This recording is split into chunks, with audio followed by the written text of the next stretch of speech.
صلی علی شفیعنا صلی علی شوق سے پڑھیں صلی علیہ صلی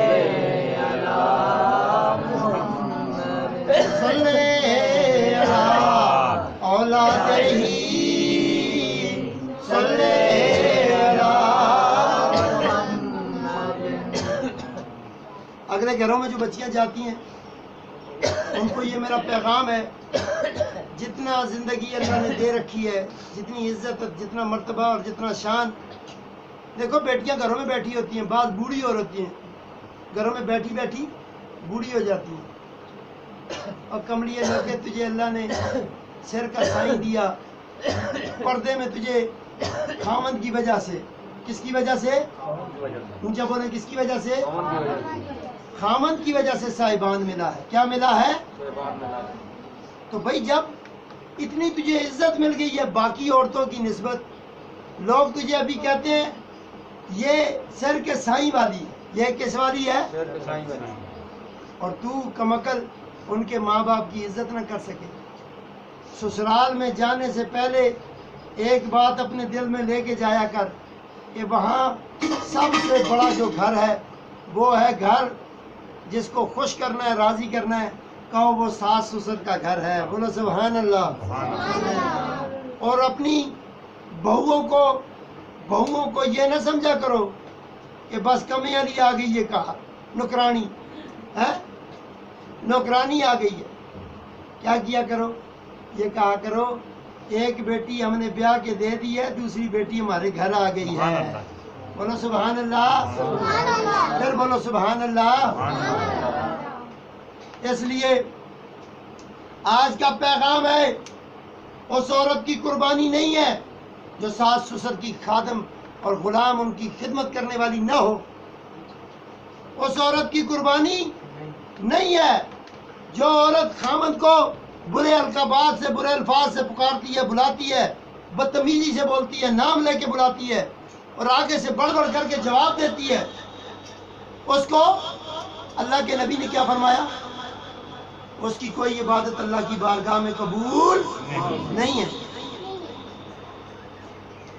نہ ہی اس بچے کی قربانی اللہ کی عدالت میں قبول ہے جس کے ماں باپ ڈرتے ہیں بچے سے بات مت۔ حضور نے فرمایا سب سے بڑا بدبخت ہے وہ شخص جس کے ماں باپ کے دل میں یہ ڈر پیدا ہو کہ بات کریں گے تو آگے سے کوئی بکواس کرے گا۔ حضور نے فرمایا وہ دنیا میں جہنمی دیکھنا ہو تو وہ جہنمی ہے جس کے ماں باپ ڈرتے ہیں اولاد سے بات کرتے وقت۔ ماں باپ کے سامنے اپنی زبانوں کو تالے لگا، تیری قربانی اللہ کی بارگاہ میں قبول ہو جائے گی۔ اسی طرح اپنے باقی رشتہ داروں میں اپنی اولاد ہے، اولاد سے پیار کرو، اولاد کی بھی عزت بناؤ۔ یہ مت کہا کرو نکھٹو کسے کمے دینی۔ بعض بچوں کو اللہ نے تعلیم دی ہوتی ہے، دماغ تیز ہوتا ہے، تعلیمی طور پہ بڑے لائق ہوتے ہیں۔ بعض بچے گھر کے کاموں میں بڑے تیز ہوتے ہیں، اللہ نے کسی میں کوئی نہ کوئی خوبی ضرور رکھی ہوتی ہے۔ بولو سبحان اللہ۔ یہ نہ کہا کرو ایک بچہ ماشاءاللہ ہے تو پڑھے لکھے جی، کئی لوگ کہتے ہیں پیرو ماشاءاللہ ہے حافظ صاحب میرا پتر ماشاءاللہ حفظ کیتے تھے، یہ جو ہے ان پڑھ جائے اسے دھیان دا جاندہ ہی کوئی نہیں، نکمہ ہے۔ پر ایک بات کہتے ہیں یہ جو نکمہ ہے نا پیرو خدمت بہت سونی کرتا ہے۔ بولو سبحان اللہ، نیچے بولو سبحان اللہ۔ جو بچہ مثال طور پہ دماغی طور پہ کمزور ہے نا اس کو اللہ تعالیٰ نے اخلاق کی دولت دی ہوتی ہے۔ بولو سبحان اللہ۔ اور ایک بچہ جو ہوتا ہے وہ پڑھا لکھا ہے جی ماشاءاللہ حافظ صاحب، تو کرتے کیا ہے جی پھونکتا ہے جی ماؤ پیوں کے جواب رکھتا ہے، تیرے حفظ کا اللہ کو ضرورت نہیں ہے۔ ایم اے بی اے بڑیاں بڑیاں تعلیموں کی ڈگری ہیں، بچہ لیا تیرے کر کے تیری ماؤ گلے دا ہار بیچ چھوڑا، تیری ماں نے اپنے ہاتھوں کے کنگن بیچ دیے، ہیں؟ اور باپ ہوتے ہیں بولتے ہیں جائیداد کس کام آئے گی؟ بچہ MBBS کر رہا ہے، بچہ MBA کر رہا ہے، بیچ پر ٹوٹا ایک بیچ دو، ایک کنال کا ٹوٹا بیچ دو، اولاد MBA کر رہا ہے، BBA کر رہا ہے، ماسٹر کر رہا ہے، MS کر رہا ہے، جو ہے MBBS کر رہا ہے، ڈاکٹر بن رہا ہے، اور وہ بیٹا جب ڈگریاں لے لیتا ہے، باپ دنیا سے جا رہا ہوتا ہے، اس کو جنازہ بھی پڑھنا نہیں آتا. بولو استغفر اللہ، بولو استغفر اللہ. اپنی اولاد کے لیے زیور بیچنے والی ماں، اپنی اولاد کے لیے جائیدادیں بیچنے والے باپ، جب یہ نیت کرتے ہیں کہ میری اولاد میرے بڑھاپے کا سہارا بنے گی، مرنے کے بعد میرے پیچھے صدقہ جاریہ بنے گی، نیک اعمال کریں گے تو اس کا اجر و ثواب بھی ہمیں ملے گا، اور وہ اولاد ہو کہ دنیا میں مستغرق ہو، ماں باپ کو وہ اہمیت اور حیثیت انہوں نے یہ رکھی ہو، بیوی کو کہیں زوجہ حضور اور ماں باپ کو کہیں بکواس کرتے ہیں. ایسے بدبختوں پہ اللہ کا عذاب آتا ہے.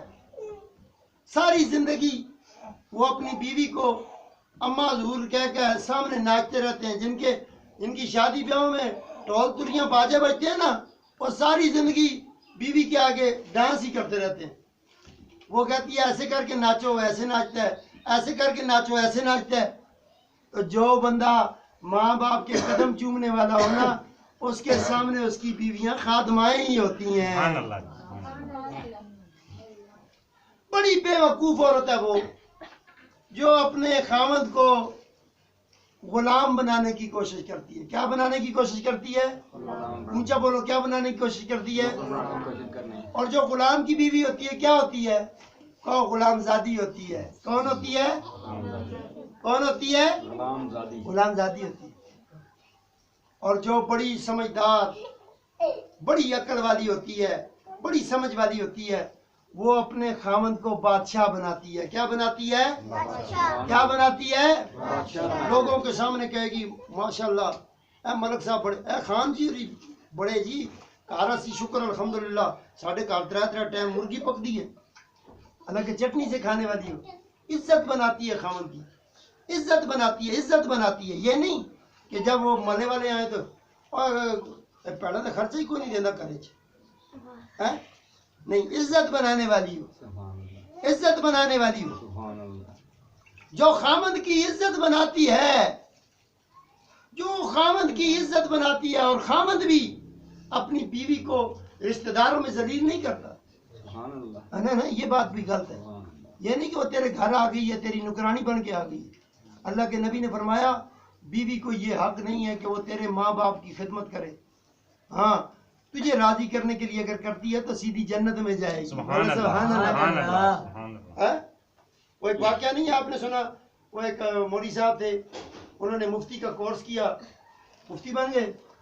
اب ان کی دل میں یہ چاہت آئی جی میں کوئی ایسی شادی کرتا ہوں کہ میری گھر والی بھی دین پہ چلنے والی ہو، میں بھی دین پہ چلنے والا ہوں، میری بیوی بھی دین پہ چلنے والی ہو. انہوں نے ایک عالمہ پڑھی لکھی بچی تھی، اس سے انہوں نے شادی کر لی. وہ بھی پڑھی لکھی تھی، وہ بھی عالمہ تھی، یہ بھی عالم تھے. دونوں کی شادی ہو گئی. اب ان کے ماں باپ بوڑھے تھے، یہ ماں باپ کی خدمت کرتے تھے. تو بیوی نے آتے ساتھ ہی کہا جی کہ آپ نے حدیث شریف پڑھی ہے، سرکار نے فرمایا ہے کہ بیوی کو کوئی حکم نہیں ہے کہ وہ خاوند کے ماں باپ کی خدمت کرے. تو میں آپ کی جتنی آپ خدمت کہیں میں آپ کی خدمت کروں گی، آپ کے ماں باپ کی خدمت نہیں کروں گی. اب وہ مفتی صاحب بڑے پریشان ہو گئے. انہوں نے کہا واقعی حضور نے فرمایا تو ہے. علامہ صاحب کے پاس گئے، اپنے استادوں کے پاس جا کے کہنے لگے استاد جی بڑی عجیب بات ہے، میں ساری زندگی میرے ماں باپ نے میری ہر اوکھے سوکھے وقت میں میرے ماں باپ نے میرے ساتھ ہو کے وقت گزارا ہے. اپنے لیے انہوں نے مشکل راہیں چنی ہیں. باپ کا سارا خون نچڑا ہے تو میں جوان ہوا ہوں. باپ کی ایک طرف سے باپ کے قوت اور طاقت ساری ختم ہوئی ہے، تب میں جوان ہوا ہوں، تب میری داڑھی نکلی ہے، تب میری کیا نام ہے دنیا والوں نے عزت کی ہے. جب اس نے اپنی عزت کو بیچ کر اس نے میرے اوپر نیلام کر کے مجھے اس نے اتنا بڑا عالم دین بنایا ہے. اب وہ کہتی ہے کہ جی اللہ کے نبی نے فرمایا ہے کہ جی تو ماں باپ کی خدمت وہ میری نہیں کر سکتی، میں تو بڑا پریشان ہو گیا ہوں، میں اگر وہ کہتی ہے کہ اب مجھے علیحدہ کر دو میں صرف آپ کی خدمت کروں۔ تو علامہ صاحب نے کہا جی اس کا علاج ہے۔ انہوں نے کہا کیا؟ اسے کہو کہ بات ٹھیک ہے، تو پڑھی لکھی عورت ہے، تو عالمہ ہے، تو اب میں یہ سوچ رہا ہوں کہ اللہ تعالیٰ نے دین اسلام میں مجھے 4 شادیوں کی اجازت دی ہے۔ بولو سبحان اللہ، اونچا بولو سبحان اللہ، پھر بولو سبحان اللہ۔ اور اس نے کہا کہ اسلام نے مجھے کتنی شادیوں کی اجازت دی ہے؟ 4۔